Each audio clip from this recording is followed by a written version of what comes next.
Thank you. Thank you, everyone. Thank you all for coming here today, this afternoon, and spend a few moments with our multiple author, Rhoda, and she's also so nice as to have brought some of her articles that she is writing for the Huffington Post. And so I'm hoping to get to know Rhoda a little bit more.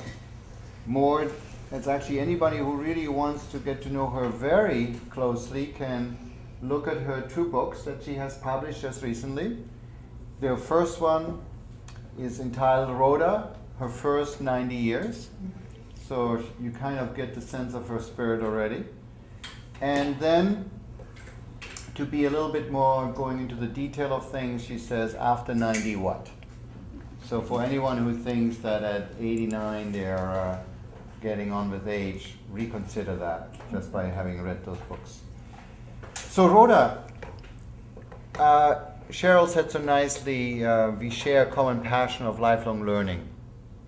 And maybe just for our audience, can you, if you were going to say a few things about who you are, and maybe we can even start with right now and then trace it back, or who is Rhoda? What's the essence of Rhoda?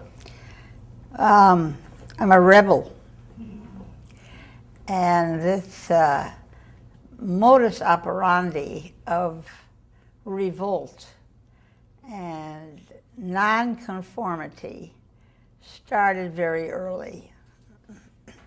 I was the unwanted sixth child. My mother was 40, and my father was 50 when I was born. And my mother had no idea that she was going to be saddled with another child at her age. And I think that from early on, I was determined to do things my way. And I think that probably drove everybody nuts, because I remember my mother saying, ugh, not again.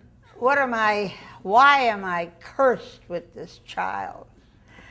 But it was a very strengthening point of view. Oh. So, yeah, I think kind of person I am is one who questions, who's actively involved in politics and in feminism. I guess maybe just, if I can just go quickly, because I don't want to lose that point. All right. So here you start by saying you were the sixth child and not really wanted.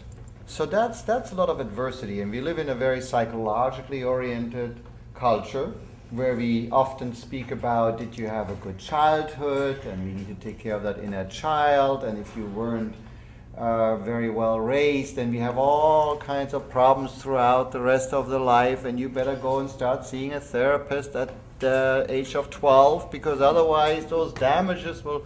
So what happened? I don't know, who was your therapist at 12? Well, let's see. When I was 12, the year was 1930, and we were in the Depression. And there was a big family conference, and my mother had everybody bring their bank books and see where we were and how much money we had. Well, I thought I was going to have to quit high school and go to work, which is what happened to my two sisters, my two oldest sisters. My oldest sister was 19 when I was born, so she was old enough to be my mother. And then my sister Jean was the next one. And I was scared that I would have to quit high school. I didn't want to quit high school. I liked it. And so that idea at age 12 in 1930 was a sense that I had been released somehow from the worst part of the depression. And then, of course, there's my brother and my older sisters. And my brother kept telling me, you're never going to amount to anything. You're never going to catch up to us. Well, of course, how could I? There's always this gap.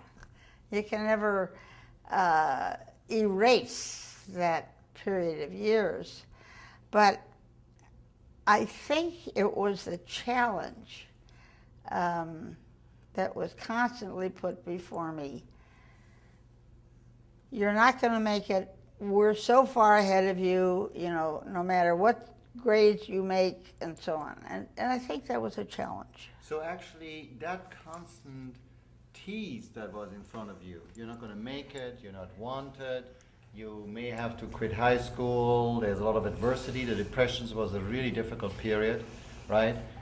And yet you made it through all of that, and are laughing at your young age of 93 and how many days? Well, I don't know. I'm on the way to 94, which I'll be in February. And the psychological aspect of who you are and who I am is not really correlated with what our bodies say. I mean, I ache all over, and I have to walk with a walker. And so I'm constantly readjusting to the fact that I cannot do what I used to do. So what's important to me as I look back on my life was the necessity of saying, okay, this is how it is. Where do we go from here? And that, I think, is a sustaining impulse, because it carried me through high school writing, and I always wanted to be a writer. It actually carried you all the way to today, because you're still asking, after 90 what? So that very basic question that 12-year-old, 8-year-old was asking and had to deal with, here it is.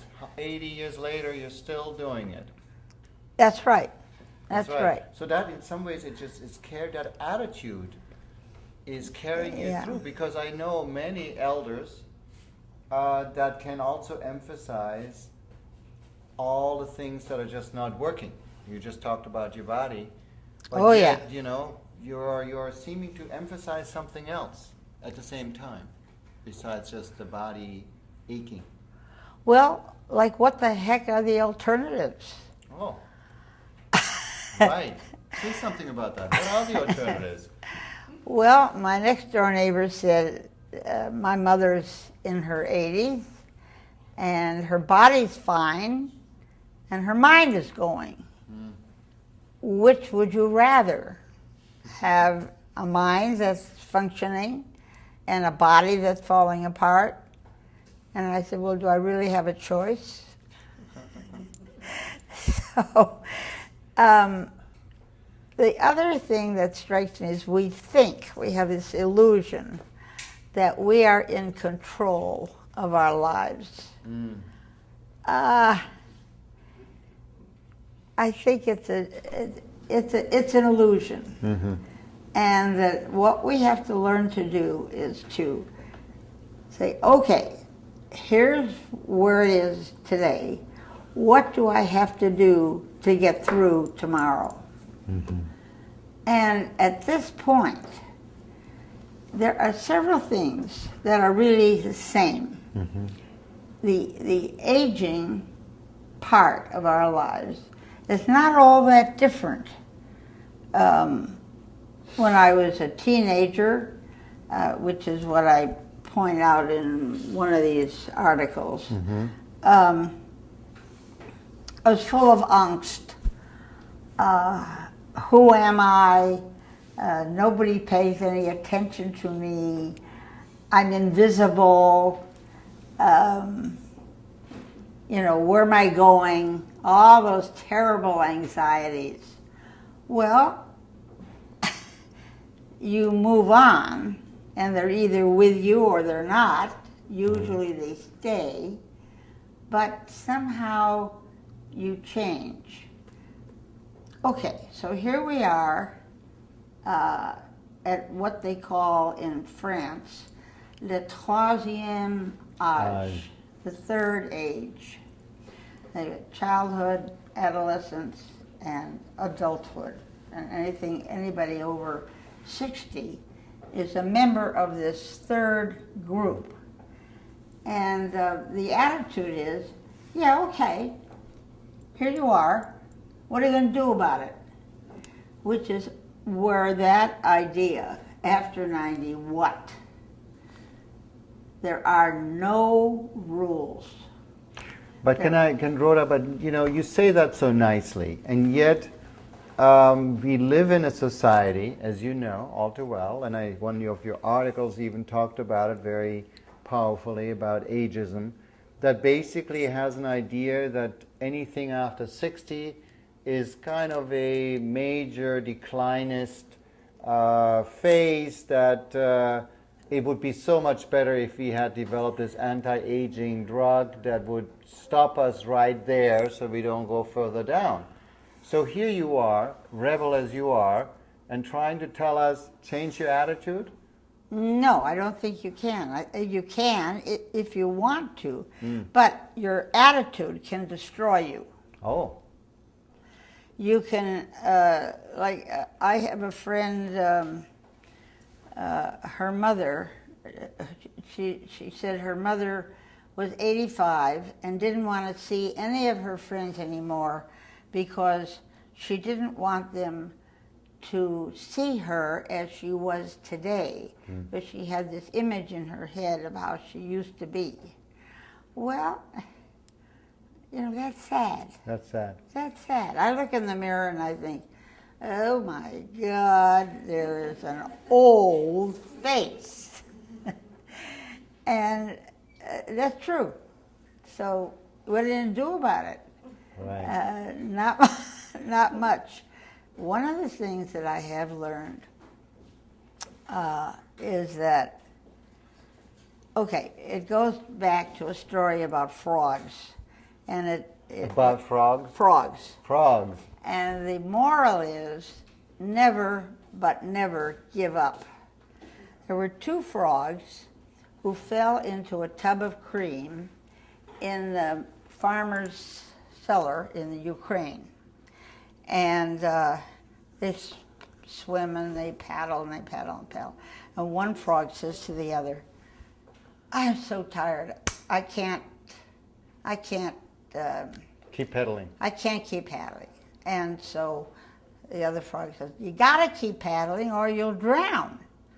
Okay, so they go round and round and round and round. And he says, I'm sorry, I can't do it. So he gives up. So all night long, the other frog paddles round and around and around. In the morning, the farmer comes to check up on his cream, and what does he find? Freshly churned butter. And sitting on top of the butter is the frog. So if you keep paddling, you'll survive. It may not be fun, but there are rewards. I used to go to ACT. The acting or the repertory theater in right. San Francisco. Well, they redesigned the place and the gallery. The seats are so close that my legs got numb. So I ended up buying fewer tickets and sitting on the main floor. All right, well, again, it's a matter of adjustment. So say something, Rhoda, if I can, because you made that amazing statement, it's about attitude, right? And so now I don't want to forget the culture we live in, where already at 20 and 30 we become so concerned about aging. And here you are, almost 94, and are saying, hey, it's an attitude, right? And it's you got to deal with it, right? So what changes would you like to see, or what would you like to tell that 20 or 30-year-old from your perspective, so that we can take something from your long life and your experience?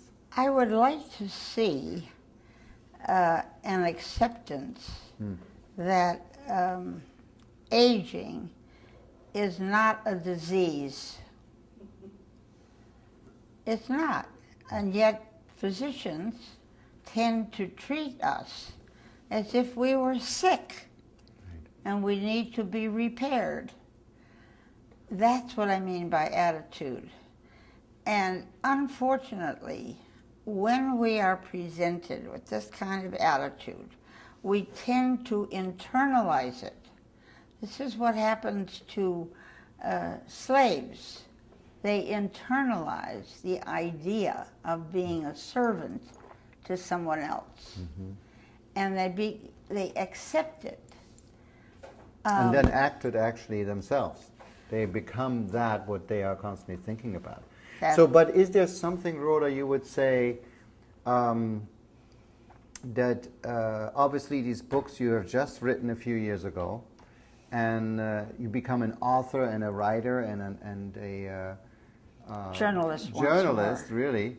So would you say that there is something, because that's also kind of reminiscent of the age-stone philosophy, that there is something where you are continuing to learn, and that's something that you know today you wouldn't have known at 60 or at 30, so that perhaps that 20 or 30-year-old has something to look forward to rather than dreading every day as every day I get older and less valuable, to a statement, certainly as a therapist I would like it, if people could welcome each new day, because it's just such a pity if you don't, right? Right. I mean, it's just such a waste in some ways. It's a very interesting point that you've made, because something that has been with me all my life is that the nature of the creative process, we are hardwired for creativity. And you yourself, I think there's this book called Gems of Wisdom. The Gems of Wisdom, yeah. Yes. Mm-hmm. And that is right along with my philosophy, that if we acknowledge the creativity within ourselves, we will be better able to handle the changes.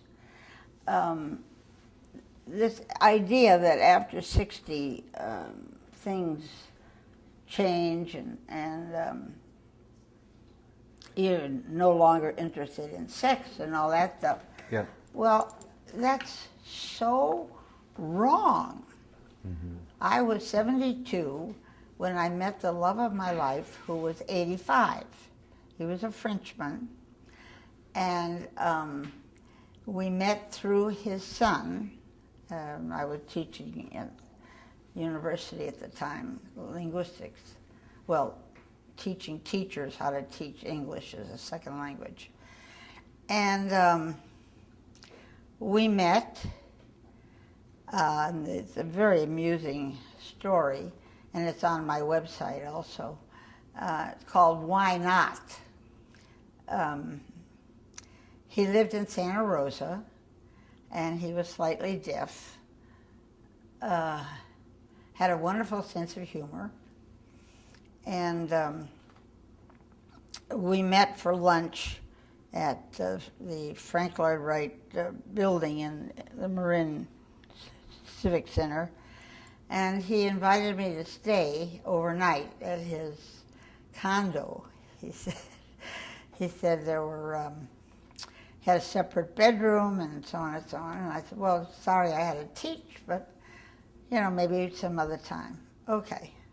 The following week was Earth Week, Earth Day, and we went to Bodega Bay Art Show, and there was a gorgeous rocker, handmade rocker of walnut. Mm-hmm.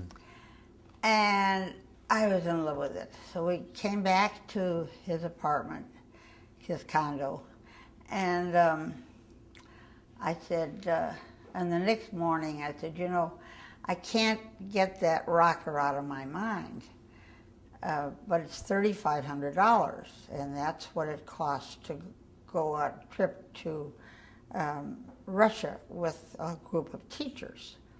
And Peter said, that's all right. We can always go to Russia. You can always go to Russia, and I'll go with you. Call him up and make an offer. So I called up the guy, the artist, and I said, I'm enchanted with your rocker. It feels so marvelous. But I want to make a deal with you. How about if I give you $500 down and $100 a month for 3 years? And he said yes. And I was so excited, I grabbed Peter and I gave him this big hug, jumped up and down, I did it, and Peter grabs me, holds me closer, gives me this fantastic open mouth kiss, and then pulls back and says, let's go to bed. It was only 11 o'clock in the morning, so I said, why not?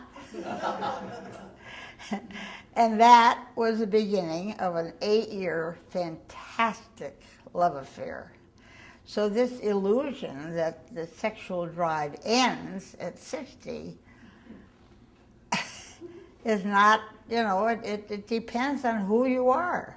So Rhoda, but then I do have to ask you, so if that is universally correct, which I certainly believe, that we don't stop being sexual being, intimate being, and I've heard stories before of people in their 80s and 90s having their best love affairs, like you're just confirming, then we are back to what is stopping millions and millions and millions of elders in this and many other countries from having these amazing experiences. Because if I can just say, as a youngster, you know, I don't really have much time, but finally when you get to be more older, you have all this time and to do all of these amazing things, and yet I find so many of our elders kind of having resigned to, I don't know, something. So life is over, yeah. So what happened there?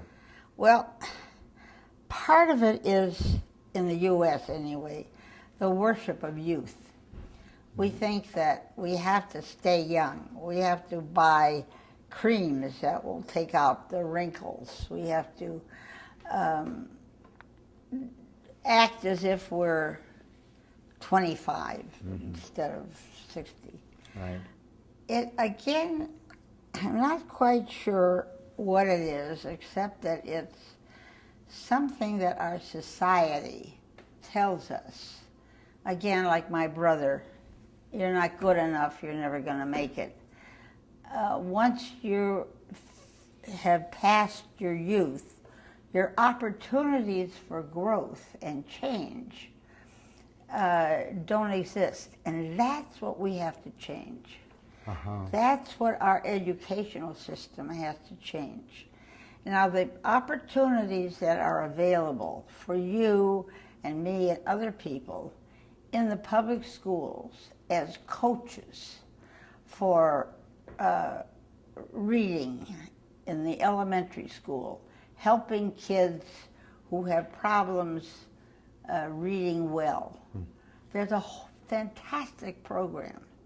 And if you have the energy to put in an hour or two, whatever. You're talking about engagement. I'm talking about engagement. To stay engaged. Say something about, to the youngsters here in the audience, say something about what can they look forward to as they are growing older? I would like to ask you that. What do you look forward to? Do you look forward to security?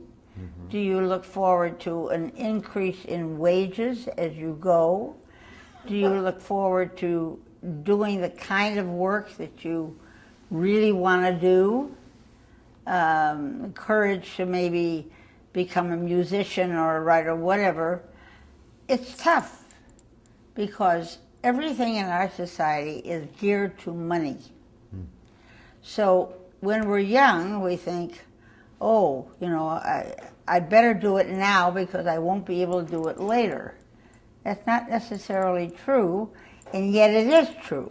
So what if you were, with your rich life experience, helping us shape a society that would embrace the full spectrum of life, right? You're like your life of being a rebel, of continuing to grow and reinventing yourself, really. How would that culture, what values would it have? What changes do we need to slowly make? And I know it's not an overnight effort, but what can we all do collectively to slowly change this culture that embraces elders as a resource and as something to look forward to rather than a liability that we have created now? Okay, well, again, it has to start early. If we believe that we have a chance for only one career in our lives, we're going to limit ourselves.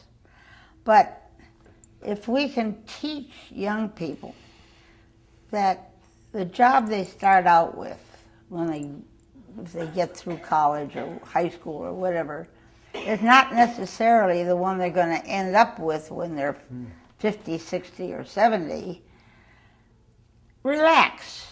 You will learn more from your failures than you do from your successes.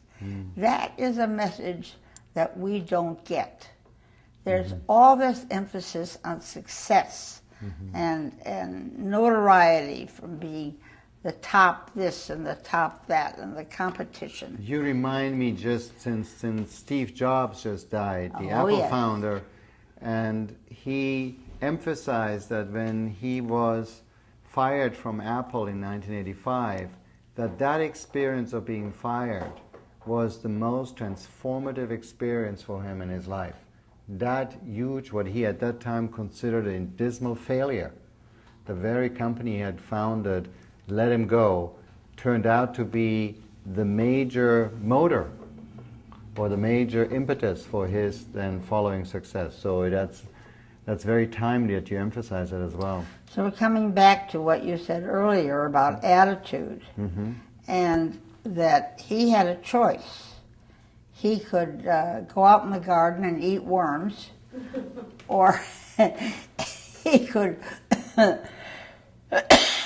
pull himself together and figure out what else he was going to do. Right.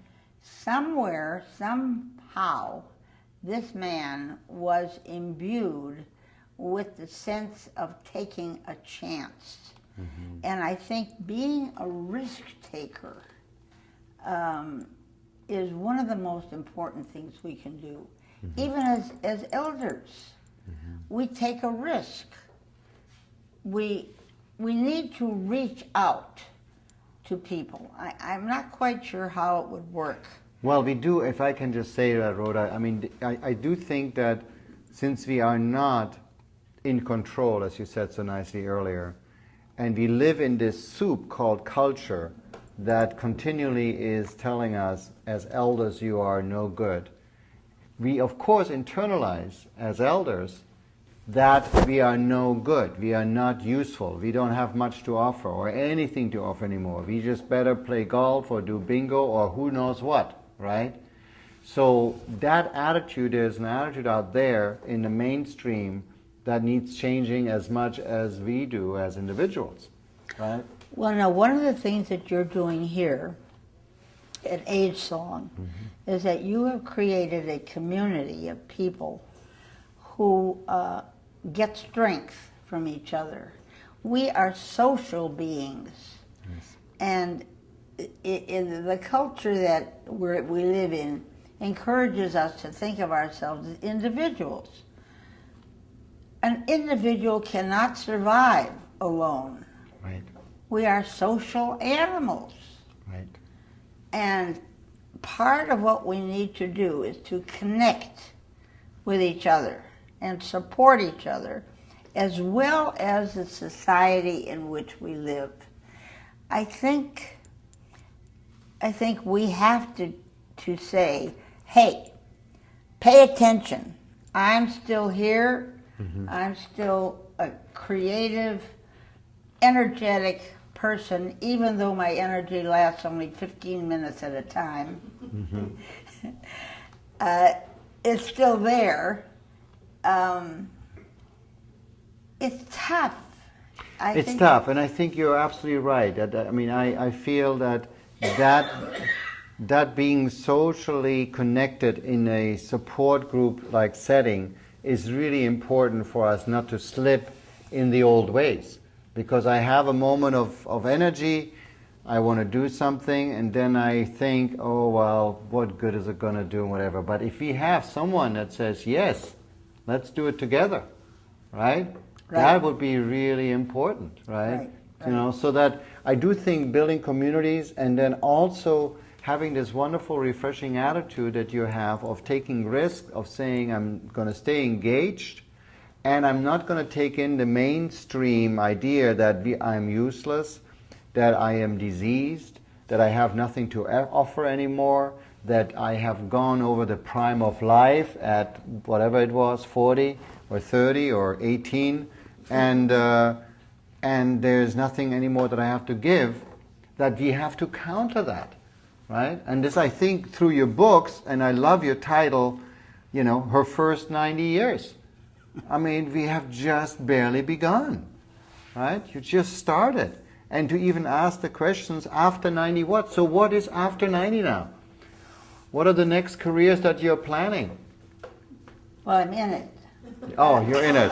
That's right. The epilogue in the first book says, the book is finished, but I'm not. Uh-huh. And what I did was, and of course I self-published because I sent out hundreds of manuscripts to publishers and so on. And when I had enough rejection slips to paper a wall, I decided I would self-publish. Well, I discovered that after 400 pages, the price goes way up. So my editor and I had to cut. But what I decided was that I wanted to learn to write plays. So what I did was I immediately, which is what I always do if I'm going to start a new thing, I joined a class. I signed up for Berkeley Rep School of Theater, and boy, it was a 6-week intensive course, and it was one heck of an effort, but I produced a 10-minute play, which was read. And that encouraged me to join a weekly group, support is what we're talking about, called the Play Cafe. And everybody in this group are younger than I am by 10, 20 years. And lots of men and women, but nobody cut me any slack for being old. I presented a couple of scenes, or I had a play or something, and they would just tear it apart. And it was that kind of acceptance that made so much difference to me. Right. Like, I wasn't being catered to because I was old. Right. If I was with that group and I couldn't perform, well, come on, you know, this is what you need to do. That's right. So then, that wasn't really enough. I joined StageBridge. Have you heard about StageBridge? Yes. It's a fantastic group. If you will join StageBridge or invite them to come, storytellers here, you can learn to act. And this is another very interesting thing. If you can put yourself out of yourself into something else, it's very, very interesting, very stimulating, and gives you a different insight when I was teaching teachers how to teach English as a second language, I had them use puppets so that the people struggling with a new language could talk through the puppet. And then they themselves were not subject to criticism, to rejection, and all that stuff. And anyway, Stagebridge has a class in playwriting. And so I joined that. It's on Mondays from 1 to 3. And I had to acknowledge the fact that I really should not be driving. I mean, I can, but it's not a good idea. So You still have that Ferrari, the convertible? no.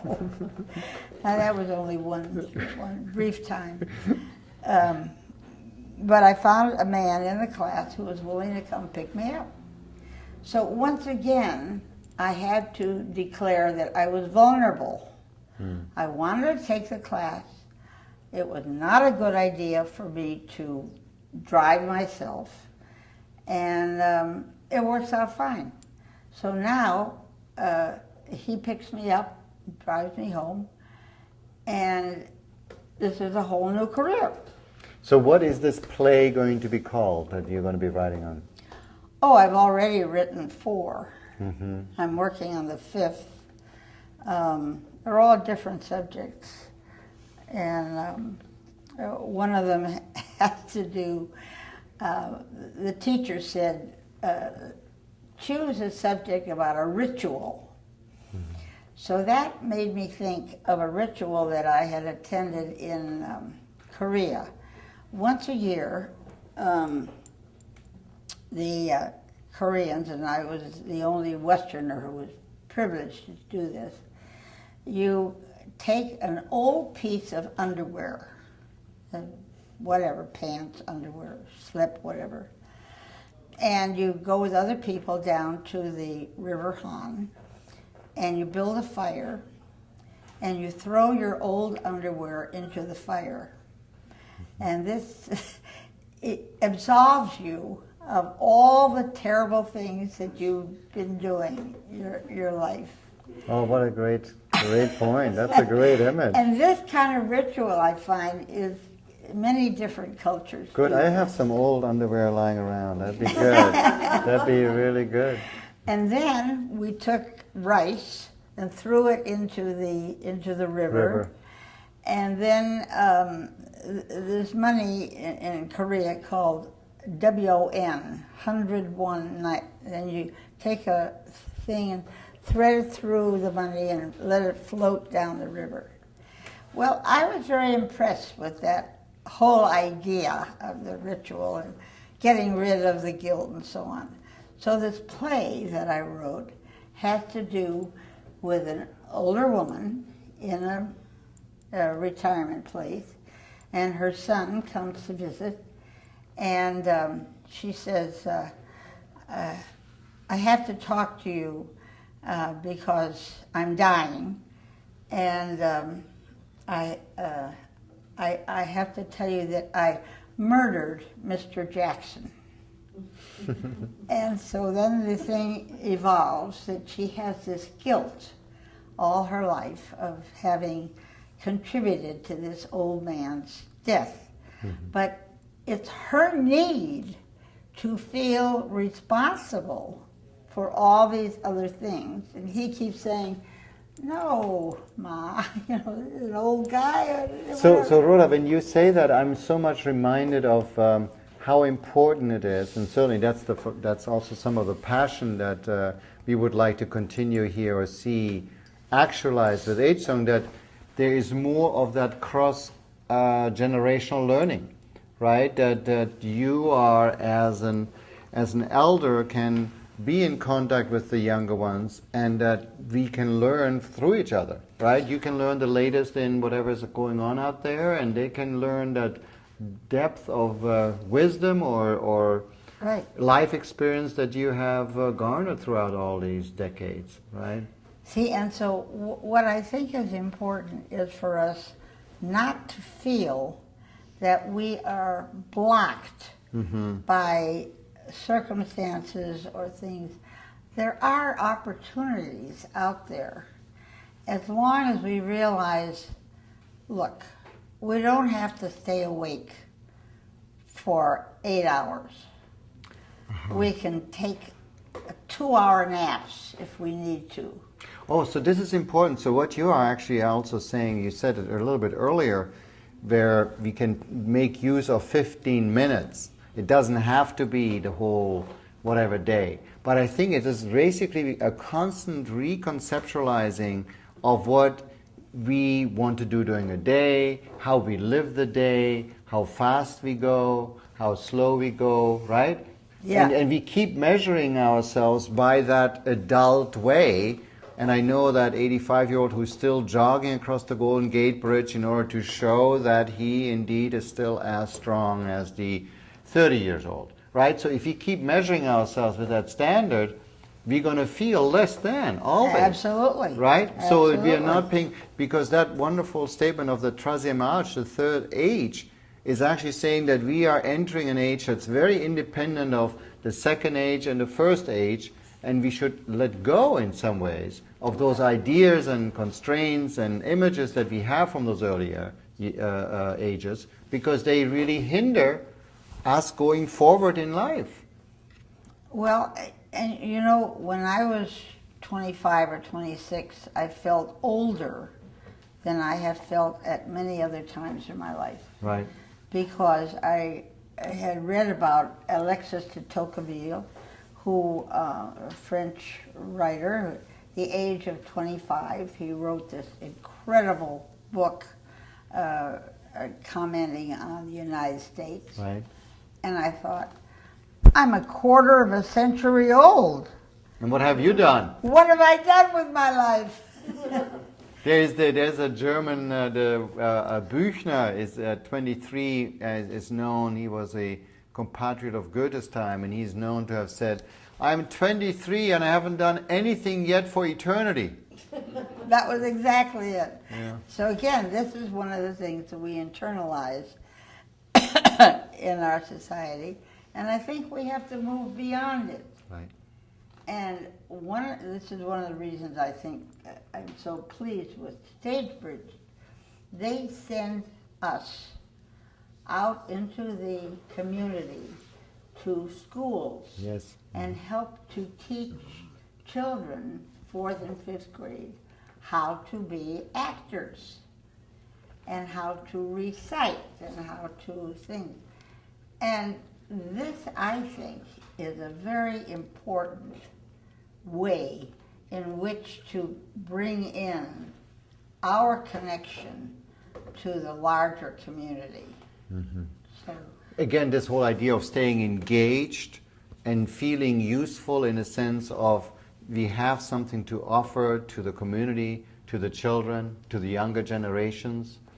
And it is important what it is that you have to offer. If you could maybe just say, before we're coming to an end, what are some of the qualities that you feel you have now that you are happy about having as a human being, values or qualities of being that you didn't have when you were younger? well, I think I'm less hard on myself. When you said after 90 what? Okay, that book has a play in verse, poetry, philosophical musings, and kind of thoughtful thinking over what has been going on. And, you know, I'm not quite sure how to answer whether there is an answer. I think each one of us has to decide what we want to do now and take each day as it comes. Now, we know that as we age, our senses change. Our sense of taste, our sense of smell is not what it was. Our hearing, you know, we add hearing aids, glasses, but there is one sense that doesn't change, and that's the power of touch. And I think we have to be aware of how important it is to touch each other. And there's no reason why you can't learn to give massages to each other. And there's a sense of, even getting your hair washed is an incredible sensation. Yes. Mm-hmm. Somebody massaging your head and shoulders and so on. I think we need to go past the inhibitions that have been imposed on us, the expectations of the society. They're not reasonable. They're not sensible. Reach out and touch someone. Absolutely. There we go. And hug somebody. That open mouth kiss is going to stay in my mind for a while. Forget about a tree. That's right. Hug each other. Yes. Any more, since we're coming to an end, any more things that you feel are important? I mean, it almost feels like I want to say, let's start an elder party or an elder revolution, that you could be like Jeanne d'Arc, in the front, riding here. I would certainly follow you. That's right. The rebel is loose. What she's up to now.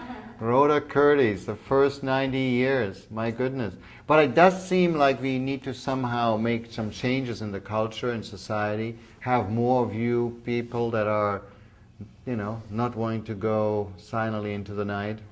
Well, any of you who were active politically in your youth, there's no reason not to still be active politically right now. If you want to change the world, join MoveOn.org, and I don't know how many of you have computers or are interested, but there are things we can do. Mm-hmm. Pardon? Coaching. Yeah, yes. well, we were talking about that earlier. Ronnie's a shining example of. Are you in your 70s? I'm 70. You're 70. Okay. Ronnie was an executive in Apple and retired, and immediately started learning a whole new way of doing things. She's become a painter, she's doing sculpture, she's doing watercolor, and she's volunteering in the schools as a coach. This is an interesting point. I think we all can use a coach. Mm. The recent New Yorker has an article by Atul Gawande, who's a physician, and he realizes that he has become static. Doesn't feel like he's been moving. And he gets himself a coach who comes and observes him and makes suggestions as to how he can improve. Now, we've been doing this in the schools for a long time. When I was teaching in the Berkeley Public Schools, there was an opportunity for us to be videotaped. And very few teachers were willing to try it. This is the thing, you've got to try it. And what I learned in being videotaped was that I talked to the blackboard. I have my back to the class, and I'm saying, blah, blah, blah, blah, blah, blah, blah, and I realized nobody could understand what I was saying. So it's those kind of insights that we can get if we're willing to say, yeah, I can learn, because the process of learning is ongoing. You're talking about a tremendous openness to life, right? Somebody says, do you want to do that? And rather than the no, it's a yes. Which reminds me very much what they teach in improvisational theater. Exactly. One of the first things they teach you is learning to not block. Because it's our normal tendency to when somebody makes all kinds of suggestions, just say no, or maybe not now, or maybe later. And one of the first things you have to learn in improvisation theater is yes, everything. Here's some blue acid. Would you like that? Yes. Let me take a look at that. I think I better pour that down the drain. You know, so that you work with it. You're continually in the flow with it, right? That's also part of the whole acting philosophy that Stagebridge has, yes? Yeah. And I think there we can utilize the younger people in our community to give us ideas, and Yes. we can join in. Yes, and actually have that intergenerational exchange. I think so. That's right. Well, thank you, Rhoda. Thank you, everyone, for coming. That was wonderful. We are waiting for the next book to come out. When is the next book coming out? Or the next play? The collective works? Well, what I'm aiming for, and I don't know whether I'll make it or not, when I'm 95, I hope to have 5 10-minute plays that I'm happy with. Uh-huh. And then I'll get a space of some kind and have a reading of the 5 Oh, plays. beautiful. Good. But you know, it doesn't matter if it never happens. Doesn't make any difference. I mean, that's what I am aiming for. But it's okay, because the process, it's the process of the creativity that is important. And that's what we are so gifted with, that it's just incredible that we are the way we are. Thank you, Rhoda. Thank you.